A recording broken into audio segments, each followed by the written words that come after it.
G'day everyone. Welcome to the Big Footy Eagles podcast for another season. We're back in season 2022. We're talking all things West Coast. We've got a new format on the way, but I'll tell you a little bit more about that later. I'm Honey Badger 35. I'm very excited to be back. Very excited to be joined once again by Keys. Keys, welcome back to the show, mate. How are you?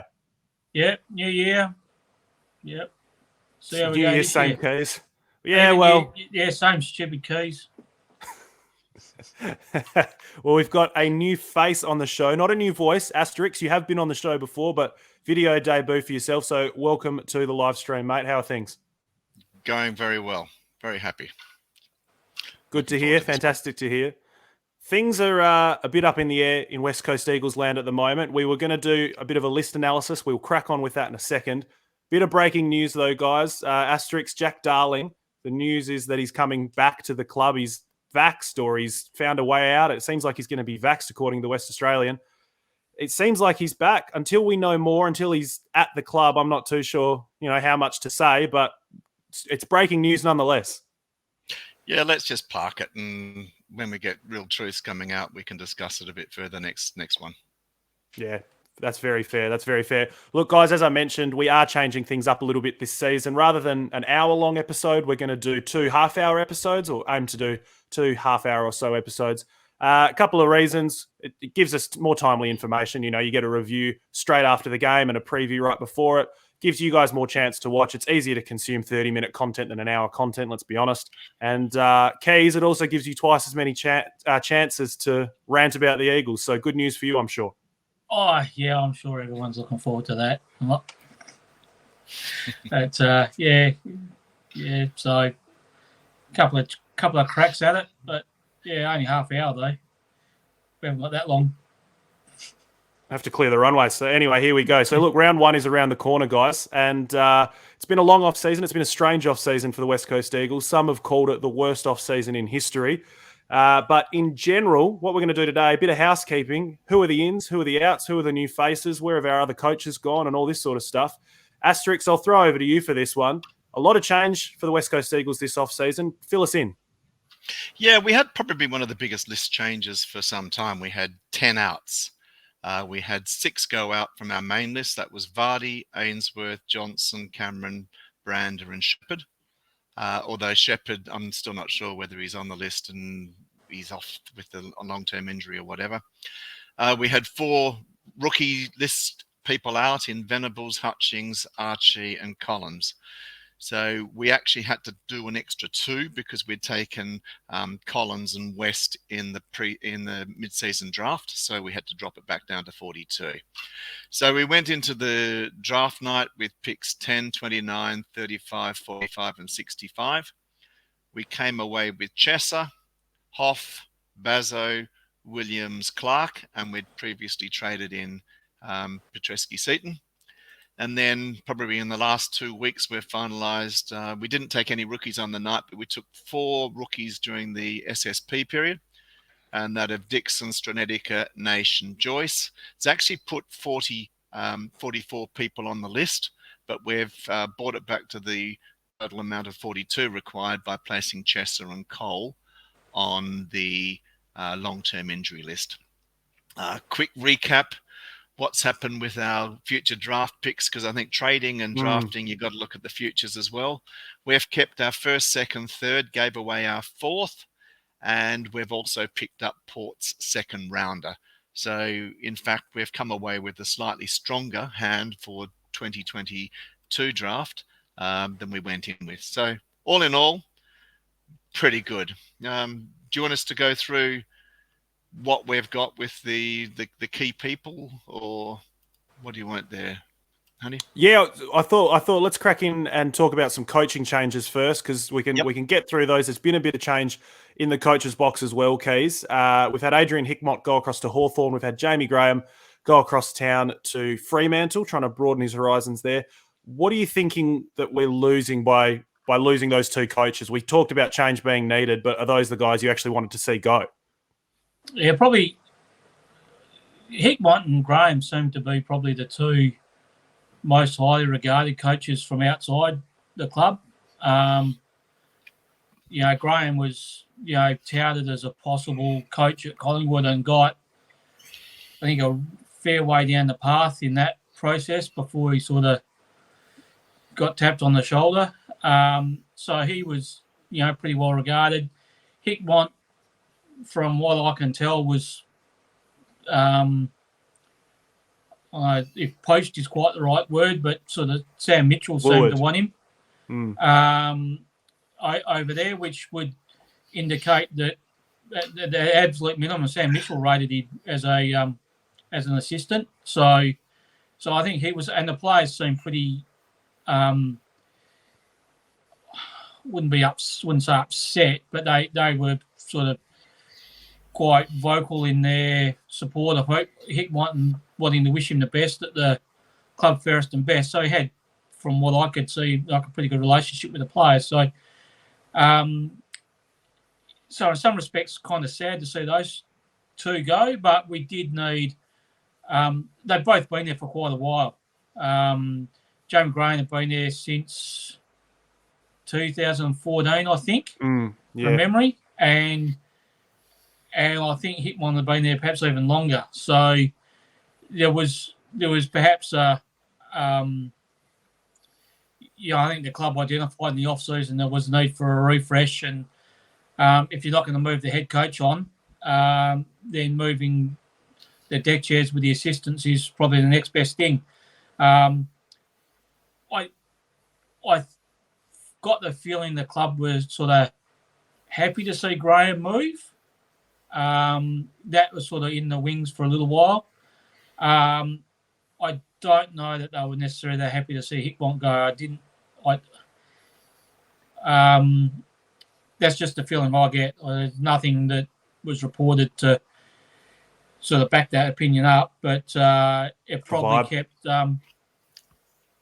It probably meant that Luke Webster kept his job, because I think of all of the assistants we had, he's certainly one with the lowest profile, and probably the one that I thought going in the off season was one that we could maybe move on. Pratt sort of had been dabbling with the women's team as a coach and the waffle team and things like that. He sort of come back in as a backline coach, and given he was looking after the backline in 2018, him returning to that role is not a bad thing, I don't think. And then, we brought in, I think Schofield was a very good addition, and someone I think, from what he said, had been on the cards for a while. I think we tried to get him 2 years ago, I think maybe 3 years ago, but he wanted to come in as a 2IC, and Jamie Graham was still there. So he went to Port instead, and when that position's opened up, he's sort of moved back across into his. I don't know where he lives, but yeah, I know he's back there. Just a bit of a scoop there. Yeah, don't worry about that. He does all the Uber Eats from time to time. So, g'day, Jeremy McGovern, if you're listening as well. He was a good get, and I think he'll. I think if a valid criticism of our coaching group, particularly since Mitchell left, was we didn't have a sort of campaigners in the coaching group. They were kind of nice-ish guys, and I think Schofield sort of addresses that. I think he's got a bit harder edge to him than certainly Jamie Graham, who was, from all reports, a really, really nice guy. And the other one, we got Matty Knights. That was a bit of a surprise. Pretty big get, because we've seen how hard it is to get guys to move across the country. So getting someone like Matty Knights who's got no connection to WA whatsoever, to come across, that's in Peter Bell vernacular, that's a bit of a feather in the cap. So there you go. Wow. And we'll see when the season starts what sort of impact they had. There's probably a really small sample base so far to judge that, and clubs do tend to not quite show their hand completely in pre-season games, and I think West Coast in particular are notorious for that. So he is hoping. Hey, Keys, I got to be happy because you look at the midfield. You've had Schofield running the midfield at Port, and he's really defined the roles that he wants the Wines to play and Boak and so forth.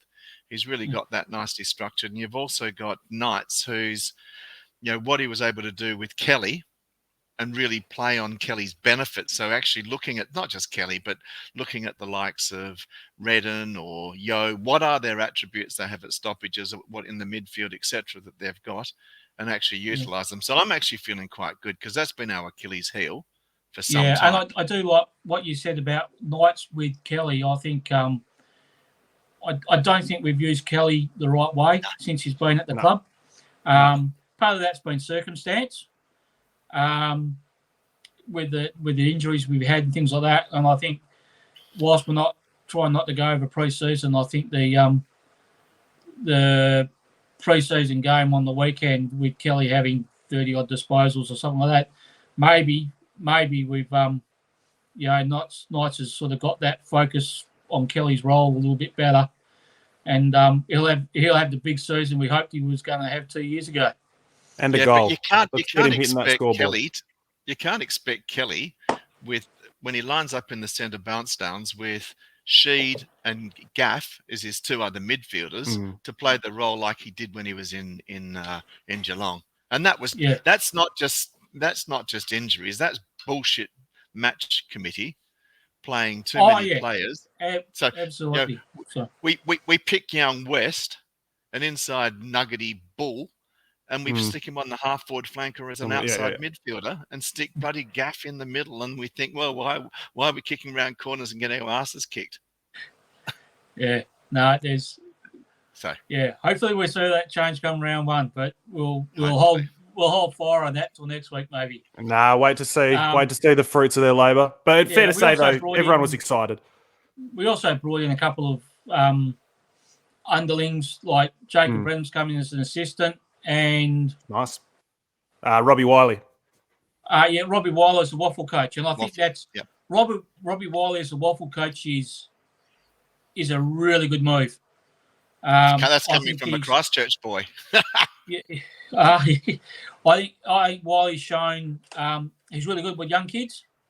He'll develop them, and I think what we needed at the waffle level was someone who's not looking for higher coaching aspirations. He's happy just to sit in that role and say, "Look, I'm gonna bed down the style and that Simpson wants." And I think Robbie Wiley, through his career, he's worked with some really strong personalities, most notably Mick Malthouse. So I think he's someone who's not going to take too much shit from anybody. So I think he'll be really good for the young guys coming through. And he'll be an enormous benefit for our development. I was really happy when he came on.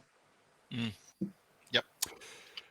Asterix, what are coaches without their cattle though? We've had a few ins, a few outs. We'll go through some of the outs, and I suppose we'll do them in order of importance. Let's say I want to start with Brad Shepherd because it was a shock in a way. He's only, of course, had the one big concussion situation, but of course we know that concussion is a devastator and it can do that. We've lost Shepherd. It's a hammer blow to the structure. It's a hammer blow to the culture as well because he's a great guy. Losing Brad Shepherd, where does that leave the Eagles this year? Well, we've lost an A-grade halfback flanker that can play on talls and smalls. Devastating, as you said, but just get over it. It's wonderful. Let's celebrate him. We're going to miss him big time out of that defence because the likes of Nelson, Cole, Duggan, Rotham, none of them go close to him. So there'll be a big void there. And I think he also covered up with he was delivering some of the fastest run out of defence that we had when you look at the Telstra tracker. So we're going to lose a lot with him. Yeah, I think that was the one thing I sort of thought with Shepherd missing is he was one of our few defenders who actually had some degree of speed. We're kind of slow back there, and Shepherd out just makes us even more so. Plus, he's we talked when he had his 200th game about how reliable Shepherd was throughout the back end of his career. You could always count on him have a good game. But I do think that last year, towards the back end of last year, Shepherd's form did waver a little bit, and that's, I guess, in hindsight, perhaps the impact of some of those head knocks was maybe catching up with him a little bit. But yeah, he's a big loss. Yep. Massive loss, absolutely. And guys, jump in the comments. We've got a comment here from Greg, which we'll get to a little bit later on when we start talking draft and the younger guys coming through. But jump in the comments, have your say on these players as well. You know, was it the right call to move some of them on, especially when we talk about the new boys as well? Be good to get some fan thoughts on where we're at and who we brought in. Let's take it pretty quickly here. Vardy, he was cooked, got a better offer over in Victoria to play some country football. Move on. He wasn't ever going to be able to play again. Happy at that? Pretty much. I mean, we'll get to it when we get to Stranatica, but Vardy was a break glass ruckman, and he was broken the glass. He's gone. Ainsworth hated the time we actually drafted him, hated him being on our list. He tried hard, but, you know, I thought we were getting an inside bull and then went an outside runner that couldn't kick, couldn't hand pass, couldn't tackle. Apart from that, no loss there. Couldn't even get a gig back at Subi, so he went to the lowly Perth to be able to get a game. Any more to say about that? About Ainsworth? No, absolutely not. Okay. Mark Hutchings. Let's have a chat about Mark Hutchings, who was on his last leg, but did play a role. Look, a great servant. Should have been. We were too late. We were a year late in delisting him. We played him in 2020 during the COVID. His 2 games. He was in the first quarter. He had us down 1 man because of his soft tissue issues. We just his hammy. It was a year too late. We should have done it a year before. Okay. So great servant, and I think we could spend time to eulogise how good they were. But this is just going over list management. It's a hard decision. Just do it. Good decision. Same Keys, as Venables. Archie, all those sorts of guys. Yeah, Venables we touched on last year. But I mean, Archie, the guy didn't play as a forward. The guy wouldn't stay down. The guy wouldn't play his role. He just, his second efforts and his third efforts at waffle level weren't there. So, yeah, fine. Good to get rid of him.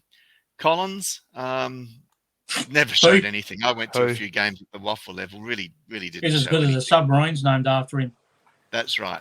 The best thing Will Collins did for this club was he got Keys to sing In the Air Tonight by Phil Collins on this very show last year. That's what I will remember it for. Thank you, Will. But that's his service, I think. And it's about the same as Johnson. Johnson, to me, it was the thing that pissed me off is we wasted some good picks on in that draft year on Johnson and Jamison, and I think we could have got them much later. Anyway, good for him off. Look, Cameron's a touchy one, very talented. Something's not right with where he's at. Does he want to go over to Brisbane and play with his brother? Does he want to go back to Swans? Does he think that AFL's too hard and too brutal? I don't know. But boy, from 2 years ago when he kicked 4 goals in that night game, I thought we were on for a little champion here. But he's severely disappointed, and I think look, I hope for his sake he comes back and reinvents himself at the Brisbane Lions. I really do, because he's got talent. Unfortunately, he was our best tackler in the forward line. He was actually someone that could pin a tackle, which actually says a lot to some of the players that we've had in our team. Rugby background on that one. Keys, I'll clear the runway on this one because this is probably the one that's going to need the most chat. Is the last guy. We've done Shepherd, we've done Venables, Vardy, Hutchings, Archie, Ainsworth, Cameron, Ben Johnson, Will Collins. Keys, Jared Brander, talk to me. Put a footnote on one of our most curious periods. It was an unexpected selection at the time, but supposedly had too much talent to overlook him at the draft. As a key position player, either forward or back. I watched him in the pre-season in a scratchy in a pre-season, kicked 4 goals in a half, and I thought, well, we might be onto something here. And then in the third quarter of that intra-club, he got injured, and that kind of sums up his career. Every time he looked like he might be doing something, he got injured or fucked up. I mean, we just quite why, whether it was his attitude, which I never heard the club query his attitude while he was there, so I'm assuming it wasn't that. We developed him badly. We bought a key position player, then to try to turn him into a defensive wingman, which kind of looked like it might have been paying some sort of dividends last year. Then inexplicably, mid-year, he got dropped and then didn't find his way back in the side. And yep. You know, I think that has a lot to do with his agent and his discussions he had with the club about where he was heading. I sort of have some stay or club here because I think they got kind of fucked over by his attitude or his manager's tactics or whatever. But to see a guy that was that highly rated, which we can pick 13 ahead of Oscar Allen, Tim Kelly, and we know how he's sort of turned out. They rated him high, and that to see him walk out the door without even getting a bag of Twisties for him. But we super disappointing.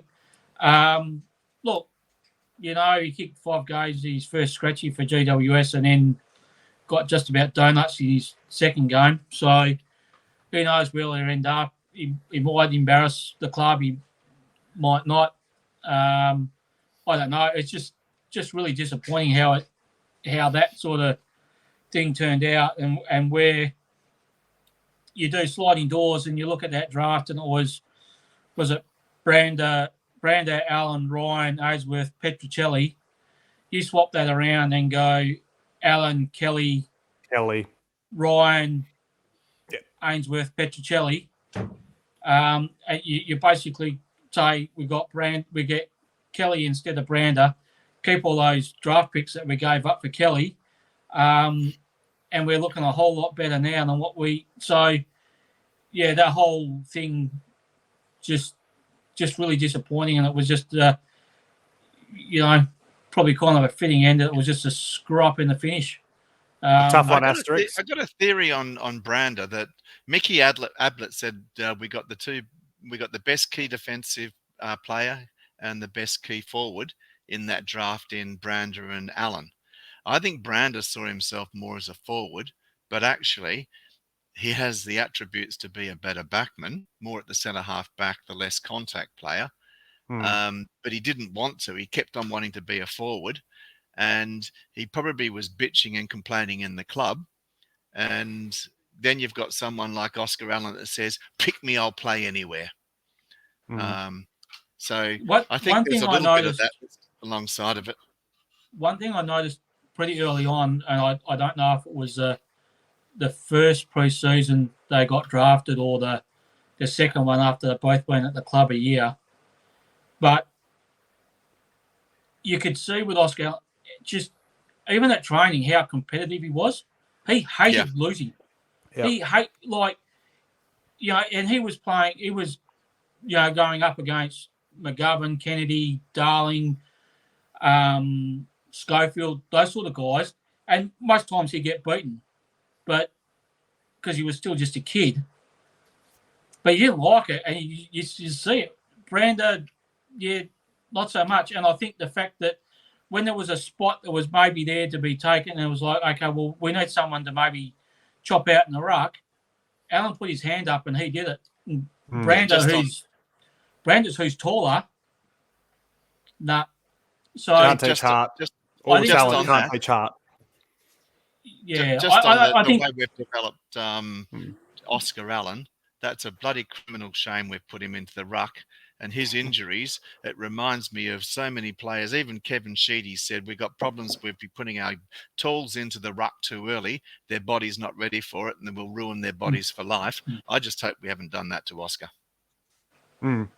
But you can't deny he's going to fight anyone you put him up against. Even when Jared Brander was early on the list, you've got to stop yourself from putting the young guys up in the ruck too soon. At the end of the day, I think we just came back to the list.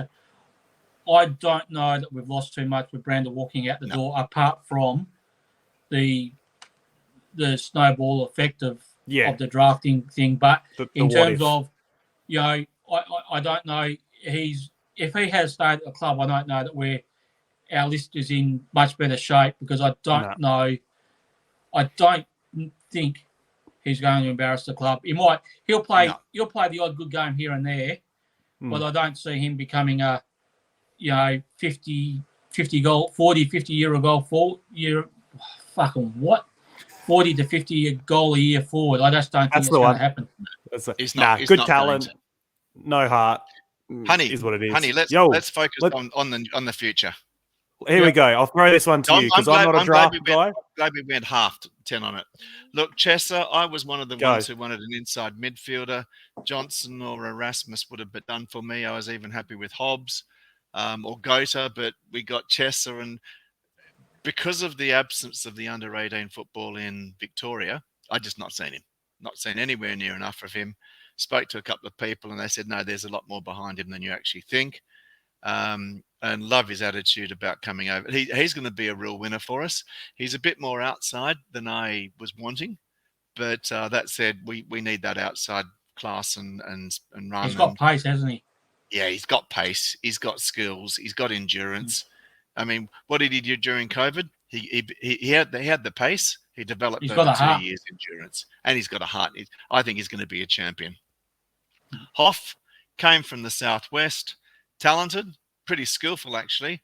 The longer the season went last year in the Colts and within the WA games, the better he looked. I heard we were picked to him. I'd actually seen more of him in the state games on the half-forward flank, and I'm thinking, shit, another half-forward flanker that they're going to pretend to go through the midfield. But the intel was, no, he's actually not bad on the midfield. He can play half-back flank as well. So he's a utility player, and we should be pretty happy on that one. Next one we picked up was Bazo. Now, all you have to do is go back and watch the Swan District's grand final. He went on Jacob Van Rooyen and shut him down. He's been playing at Guildford as the goal kicker. That's because he's a good footballer, not that he's a great forward. He's just a good footballer. He's a better defender, and he can just shut guys down and still intercept and impact the game from there. Great choice. Williams, I didn't realise how young he is. He's a very late birthday. He's already grown to 198 centimetres. Now that's starting to get real as a key forward who can chop out in the ruck. He's got great endurance. I think in the sprints over the summer, he came in really with the seasoned guys on his endurance and his sprints. He was up with the top guys there. Look, I don't know as a forward. He is very young. Where we picked him up with the fourth pick for the night. Very happy. Give it a go. We're not going to win on all of them, but he's got a decent enough amount of upside there. Both Bazo and Williams were tipped to be taken in the 20 to 35 range, and we picked them up later than that. So you've got to say that we did all right. Happy with that. Actually love the fact that we picked up Clark and gave away a future fourth. We said, well, sod it. We're thinking someone else might be there. I'm not sure of the details, but a future fourth, who gives her? Plus with the pick that we had, we picked him up. He took on board all the stuff that he was told why he didn't get drafted, and actually delivered in spades at Subiaco and went from an outside, didn't have quite enough endurance, wasn't physical enough, to being really physical. The only thing I don't like about Clark is we knew he was injured after the grand final with his shoulder, didn't put him in for proper surgery, and then it comes bloody January, February, and think, oh yeah, we need to put you into surgery anyway. But we knew that. So this is just our medicos hoping that, clicking their red shoes, there's no place like home. And look, SPS, so Petreski-Seaton, I saw a lot of him at Claremont in his draft year, and he's silky. Look, he's only got a 35 to 45 metre kick. Tell you what, I reckon the likes of JK and probably Darling now are going to be absolutely licking their lips being on the end of a 35 to 40 metre kick coming in off the half-forward line or in the wing. For what we gave up for him, pick 45 or something like that, if you said that we lost Brander and got SPS and we gave up pick 45, if I'd have told you that 12 months ago, you probably have said that's okay. So he didn't work out at Carlton for whatever reason. Let's hope we can get something out of him. He's got a lot of upside, looking very good. So after the draft, feeling really good, feeling pretty happy that we've addressed it. Not exactly the order I would have addressed it in, but the Pieman does that to me. He doesn't get the targets I want. He doesn't do it in the order of priority I want. He tends to go for his inside midfielders late. Speaking of which, let's go into our supplementary pickups. Let's do First it. one we picked up was Dixon. Been on Fremantle's list, Tasmanian boy, left footer, offers something different, got sticky hands, knows where to be, gives a hard contest, will bring the ball to ground. I think the likes of Cripps and Petrocelli, Ryan, Rioli will be licking their lips being at the crumbing end of him if he's playing, and I think he probably will be playing. So yeah, look good. He's tall enough and big enough to be able to do a better job than Jack in chopping out in the ruck in the forward line. And unless Bailey Williams gets his skates on, he's going to overpass him. Next one, Stranatica. Saw him in his draft year, loved him as a key forward. And I remember sitting with Monocle and we said, this guy actually knows how to ruck. Look at his ruck technique when he was in the couple of the boundary line ruck knocks. And so I was really pissed off that Fremantle got him. Really happy that Fremantle, like they normally do, stuffed him develop up. their midfielders but stuff up their talls. He's actually gone back to East Fremantle and developed more as a ruck who rests forward than a forward that can chop out in the ruck. He's now something like 203 centimetres. Good on him. Fantastic. I think that'll be a good one. I'd much rather have him coming in as second ruck than having Oscar Allen rucking. And my boy Bailey Williams, unless he gets his finger up out of his arse, Stranetica is going to be playing before him. And so that's a good position of need. Now, next is Joyce. Joyce had a wonderful bottom age year in the carnival, and then he got injured. He was pretty light, as I think you were saying earlier, Keys, when we're talking off. Nuggety, hard at it, good inside bull that we've been, well, not so much a bull, just hard nuggety at it. And actually doesn't have the spray kick that some of the inside bulls have. His big downside has been his lack of endurance and durability, and he hasn't been able to break it into the Brisbane midfield. And you've got to think who they've got, apart from the Zorko, the Lion, the Neil. They've got the likes of two Berries. They've got McCluggage. They can't even fit Bailey. Was it Zach Bailey into the midfield or Cam Rayner into the midfield? And Starcevic, so they've been playing them as flankers. So to me, it's not talent, it's not ability. Can he stay fit? If he stays fit, this is a bloody steal. I think this could be. Mark it down. It could be a great pick. I see a lot of upside on him. Naish, he's an outside player, which generally means I don't like him, but I do like him. He's fast. He's actually got a good nous about being able to read the play, and he can weave his way through traffic to avoid tackling. Don't expect him to do a lot of tackling, but if we play him as the link, fit right in at West Coast then. Yeah, he'll fit in beautifully. Culture on brand. But Naish, look, just think of the difference that goal he kicked against Fremantle on the weekend. Marston would have been running in and then would have waited at the 50-metre mark and saying, who's going to run towards me so I can pass it to him? No, he says, sod it, I'm going to take this on. Takes an extra 10 metres, rolls up, beautiful kick, kicks it straight through.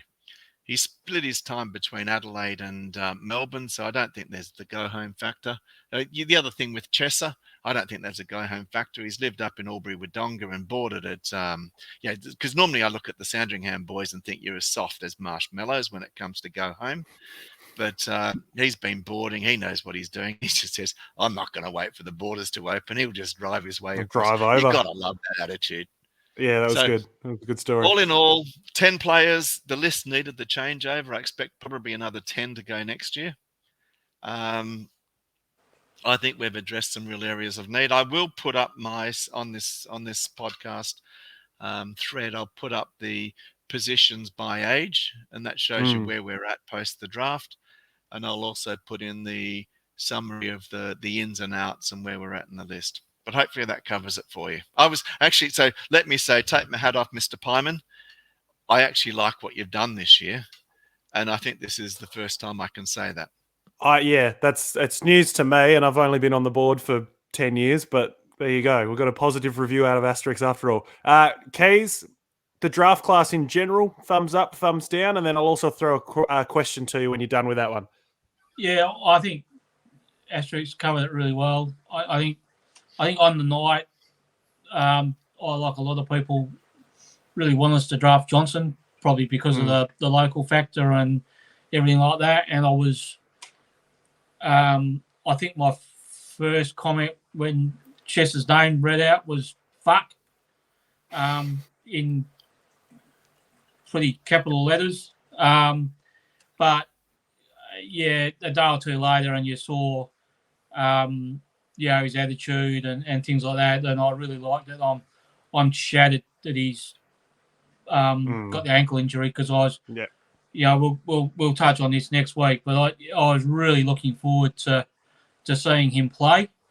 We're going to have to wait a while, maybe even a year if things don't go well. But I think we've addressed it, and then opportunity is a funny thing with injuries. I hate injuries, but they create opportunities, and I think with Joyce and Nash in particular, we've got two guys who, they've got a few years in AFL systems, both at strong clubs, that are looking for a second chance, that can get it. And I think Stranatica was, I think a lot of people were quite hopeful we'd draft him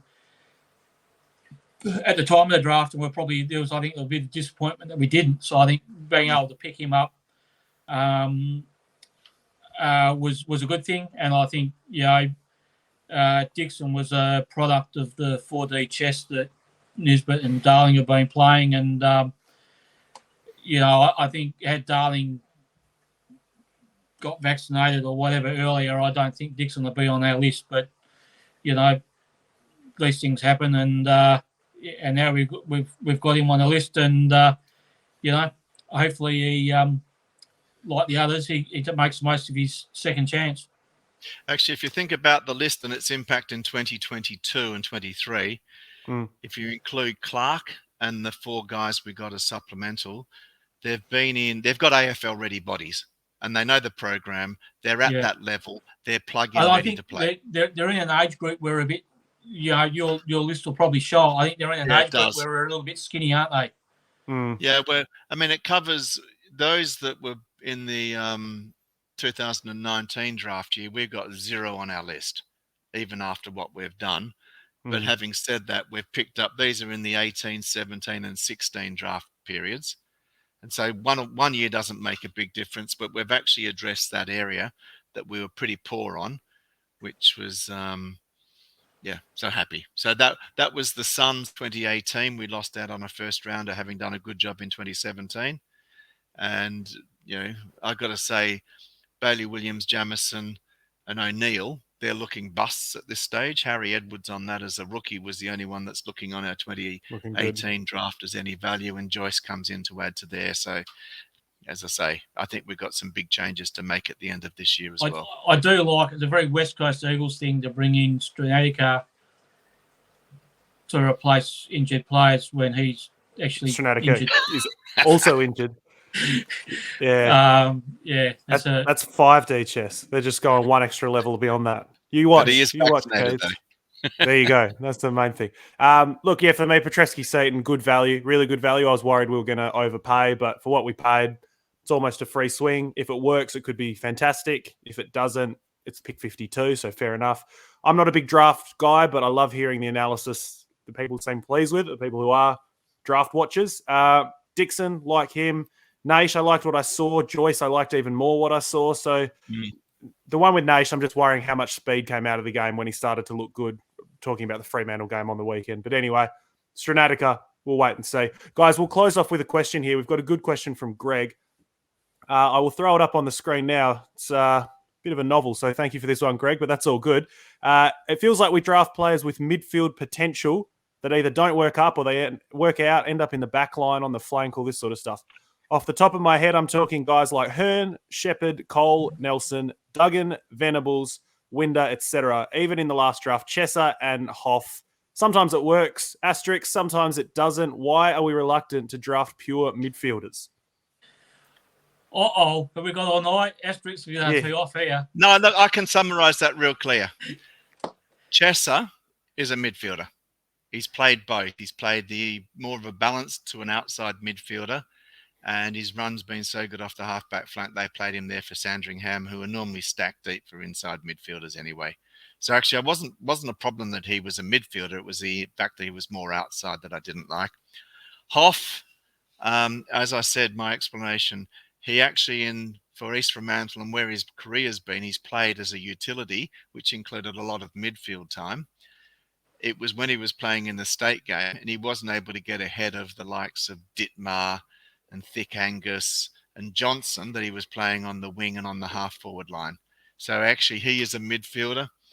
And both Naish is a wing come half-back flanker. And the way the game is, quite frankly, there's not much difference in it. And we've got Clark. He is a pure midfielder. Yeah. Which I do like. So actually, this is why I'm saying the Pieman actually addressed our midfield problems pretty well in this draft and supplementary. I think the point that the guy with the question was, we have had a track record of, particularly when we've gone early, we have, like Venables was not really a midfield, No, he wasn't. We haven't, apart from the last draft, we haven't done a lot of picking pure midfielders, and when we have, they haven't developed. And I think, we've had the likes of Partington and O'Neill and Ainsworth that they just haven't, for whatever reason, they just haven't worked out. And guys, the list was there, like blokes like Duggan and things like that we sort of hope might become midfielders. They haven't really. What pissed me off with Pieman and with Bondi is that they used to come and tell us that they see great midfield in Venables. Well, I saw a bit of him in that final, and I've been out there since day one saying he's not a midfielder. He's a very, very talented half forward that can run occasionally through the middle as an outside midfielder in the centre bounces and so forth. So, I'd agree with the poster, Greg, that says we've picked way too many of them. This year, I don't think we have. I think we've picked pure midfielders. And let's face it, if you understand the Vic Metro basis, they basically have a team full of midfielders that they play off the half-back flanks and the half-forward flanks. So you actually need to go back and have a look at where they're playing for their respective clubs because they can't fit them all in.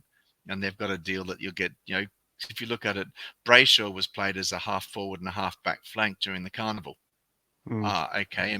And Petrarca was played as a half-back and as a half-forward as well. Well, he was always playing midfield for his club.